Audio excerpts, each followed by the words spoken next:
शादी और खुशी जी दोनों आ जाइए। तू इतना बदल जाए कि धड़कन में रहे वाला दिलवे से निकल जाए। अब कब सोचले ना रहने तू इतना बदल जाए धड़कन में रहे वाला दिलवे से निकल जाए कि जुदाई तो खाली अब बहाना भइल।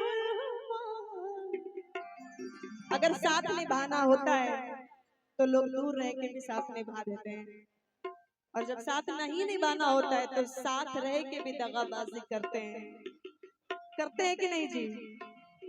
हमको क्या पता कि हमसे दूर होके वो व्हाट्सएप पे किसी और को मैसेज करता है, किसी और से चैटिंग करता है, और जब मैं उसके सामने आती हूँ तो डिलीट कर देता है। ऐसा होता है कि जुदाई तो खाली अब बहाना भइल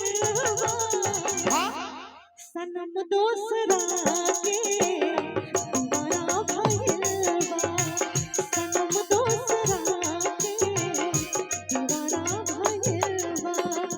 जुदाई त खाली बहाना भइल बा। जुदाई त खाली बहाना भइल बा। सनम दोसरा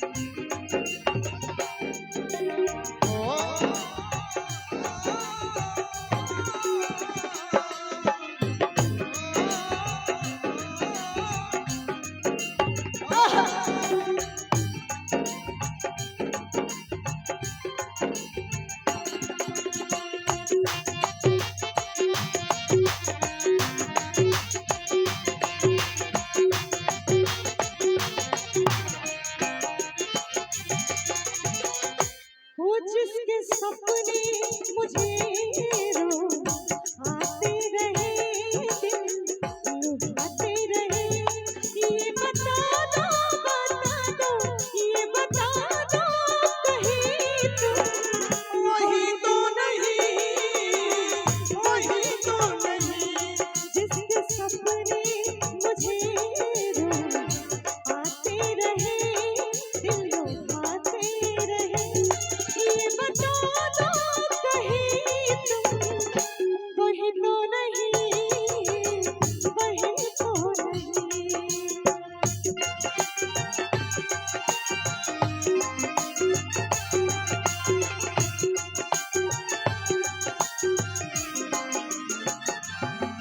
कब सोचले ना रहनी इतना बदल जाए।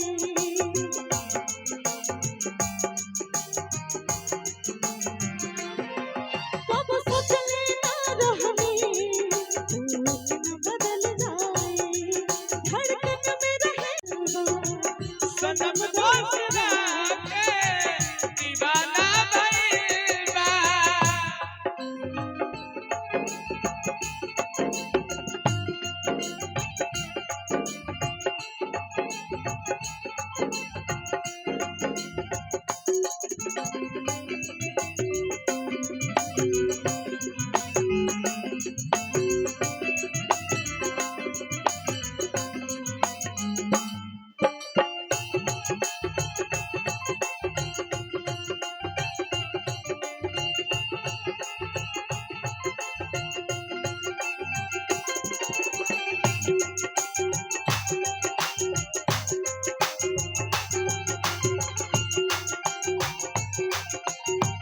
दीवाना भइल बा।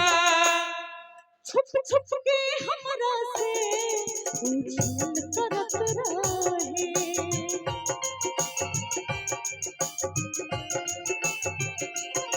छुप छुप के हमरा से उछल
दीवाना